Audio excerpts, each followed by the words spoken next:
Hey, this is Jeff Lasky here from 10 News, and we thought we'd do something a little bit different, have some fun. I'm joined by Martin Montana, a stand-up comedian, travels all across the country performing, and loves talking about sports. Our fantasy football draft for the 10 News Fantasy Football League is this weekend. You're my guy to prep. First of all, how does a comedian get involved in doing comedy with sports? Lucky, I guess. Yeah, no, I mean, I grew up like a huge sports fan, and I'm being serious about that. Like, I have the 1988 Redskins Super Bowl on VHS. I just don't have any way to watch it now. You know what I mean? It looks like someone lends me one. But I grew up, I love sports so much, and obviously I've been doing stand-up for a bit now, and yeah, just over time, I was starting to work and try to get some projects going in Vegas, and last year was part of that Renegades show at Caesar's Palace with Jim McMahon and Terrell Owens and Jose Canseco, and that went on and started opening a lot of different doors and different fun stuff. I cannot imagine being on stage with one of those guys, much less all three of them at the same time. They're large humans. Yeah, they're especially Canseco. I looked like, I would say this during the show, if there was a picture with just me and him standing together, it literally looked like he was taking his son to middle school. So I mean, I looked tiny compared to him, but they were fun. Those guys were great. Awesome show. And I mean, their personalities too, which has to work well for what you're doing. Personalities were hilarious. The whole point of the show was that it was going to be, we're not holding back, and we're just going to tell you back in the day stories. We'll tell it like it is, and they did that. They did that really well, and it was, with the audience and everything, 4 nights a week. It was cool. And we talked a little bit about fantasy sports. You actually work with the guru of fantasy sports, Matthew Berry. That's right. A couple weeks ago, did a show at Caesars again. That guy. First of all, he's hilarious. He's so funny, and he's like an encyclopedia of the knowledge. And this room is packed with 200 people that bought tickets to hear him go on and do this Q&A. It's so completely over my head. I thought I knew a decent amount about fantasy. I'm watching them go and the specific questions and round 7. I'm like, this is why you guys are all here. But is it real? Do they really know anything, or can they just make it sound like they know more than we do? I could fake it, but they really know. He had sheets that he referenced just a few times to be very specific, but he had stats and he just had all these things dialed in about where to draft and all the way through round 16. I mean, it's impressive. Well, you've got some wisdom that you've got from doing these shows with him about how to do your fantasy football draft. Like I said, mine's coming up here with the 10 News League Saturday, so I want to know. Now, I should have brought a notepad. I should preface this because, like I said, I'm not the expert in that regard, but I'm a comedian, so I'm really good at faking it. So my setup here is literally just for someone who wants to fake it in fantasy football. So, because some people take it real serious, and then other people, it's just for fun. It's literally the time. Thank you. It's literally just, I want to join a league. I want something to do. This is for those people, okay? And the tip is, it works really well if maybe you're playing with office folks who you don't know that well. Maybe you move to a new city. Okay, because it's going to be a lot of theatrics. That's pretty serious if you have to move to a city to fake your fantasy football. Small caveat, you need to change where you live in order to do this. All right, now, first step, it's simple, but guys like Matthew Berry, just steal a couple quotes. Go watch their show, listen to their podcast, whatever, but just get a couple tidbits. So as you come into the draft and you're all kind of hanging out, just throw them out there. Le'Veon Bell makes me a little nervous. I was like, oh, wow, how did you get that? Just, you're stealing, right? That's point one. And you don't really need to know anything to just say he makes you nervous. Exactly. Yeah, be vague enough, but specific enough. You know exactly what I'm talking about. Next is, it's almost like props. I want you to print out all the sheets. Those draft cheat sheets from NFL.com and Yahoo and ESPN, all that. Print out a ton of them. And just highlight randomly, circle, maybe put little notes that don't make sense. And I want you to lay them all out, right? All over, almost like, excuse me, I need a little more room here. I want you to take all the space.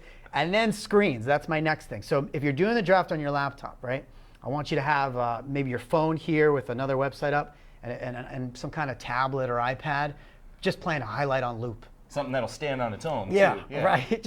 So now as you're going, you have 3 things to look at, and everyone's like, who is this? They're like, why is Jeff so? And you're just going back and forth. And next, you have to go fast. So this is a fake it till you make it strategy. So if you're going to kind of just do auto draft, just go fast. Don't use the 2 minutes. Have confidence, yep, got it. And the last one is, and this is where the psychological comes in, we want to psych out our opponents. So don't do this right away, but maybe starting around round 5 or 6. After the person before you makes their pick, just mutter something. Right? Just like one word, like, wow.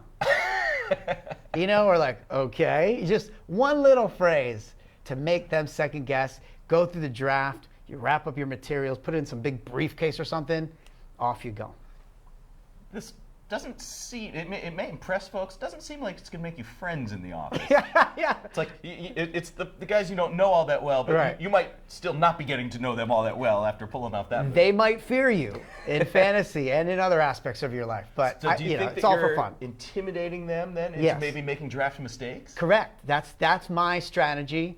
It's just all psychological. Can we put on a show and maybe make some people make some mistakes and it ends up falling in your favor? This is brilliant. The problem is it's not going to work for me because we've just given away now We've just given it If away, I yeah. show up Saturday after everybody watches this and I'm Right. doing all this stuff, they're Right. going to know you just got this from the comic. That is true. So after you watch it, just forget that you watched it and go on. Yeah.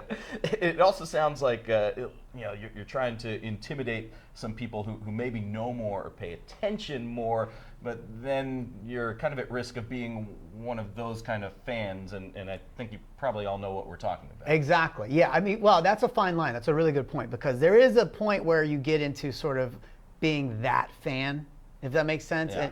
And it's almost across all the sports. I was thinking about it the other day. I was like, you just don't want to do it. Like, I love going to live sports. I love watching sports on TV, but there's a couple examples where I think of and I'm like, see, that's you going too far. And I have to start. I know we were talking a little bit before this, but I have to start with the guy who buys a ticket, okay, goes into the stadium, but then manually scores the game. Like with the number 2 pencil.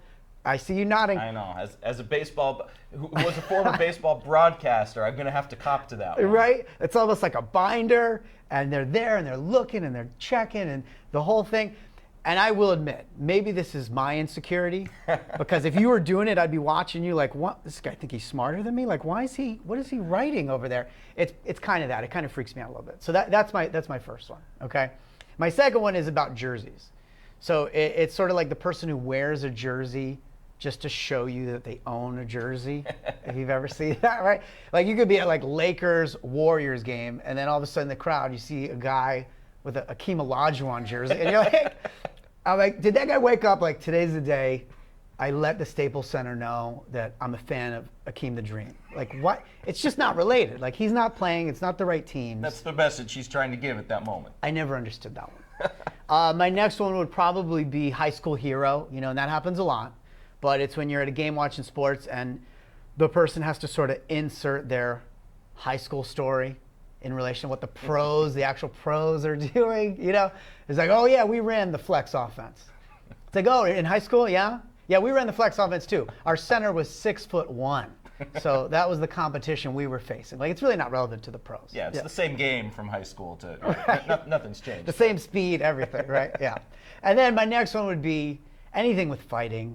I mean, come on, let's grow up. Or it's really childish, but it happens, unfortunately. Look, you don't see people getting into fights at a movie theater because he likes Tom Cruise and he likes Liam Neeson. Like, it just doesn't. So why should it happen in sports? And especially when the team name isn't that tough. I think that's when it's almost laughable, If a guy's like, what'd you say about the Pelicans? It's like, nothing, I guess. They're the Pelicans. Like, if we have to come down to cover what you did at a sporting event, you've probably gone too far. Exactly. If you see Jeff walking towards you with a microphone, like, don't move, sir, you've done it. You did that. And then my last one would be the guy who, in a baseball game, he literally reaches over a small child who brought their glove and catches that foul ball. That's the one that really gets me, because that poor kid, let's be honest, he's damaged now. He may grow up. He may not trust adults. It's just, I don't like that. Let the kid enjoy the souvenir. Trust has been violated. And don't grab it in front of him. And, he hits his soda, he displays it to the crowd. I don't like that. So those are my kind of things with the fan stuff. And how do you explain afterwards when you're displaying the ball, like up in your office, how do you tell people, hey, you got that ball? Right, exactly. Like, Jerry, yeah, we did see you at the game and you're fired. It's just, I don't understand it. It happens. Well, you're going to be talking about this stuff and a whole lot more. You're going to be at the Comedy Store tonight, for those of you who are watching before the show on Thursday evening. I know you're down here on a fairly regular basis. Where can we find out about where we can see you? Yeah, so all my social is just Montana Comedy, and then my website's martinmontana.com. And Comedy Store tonight. I'll be on the East Coast in a few weeks, and just having fun. So There you go. Martin Montana, the stand-up comics route to sports fandom and fantasy football. See, he's got you all prepared. You might not win, but you're going to have a lot more fun doing it. And that's what's special. Thanks for coming down to Thanks, chat with Jeff. us. I appreciate it.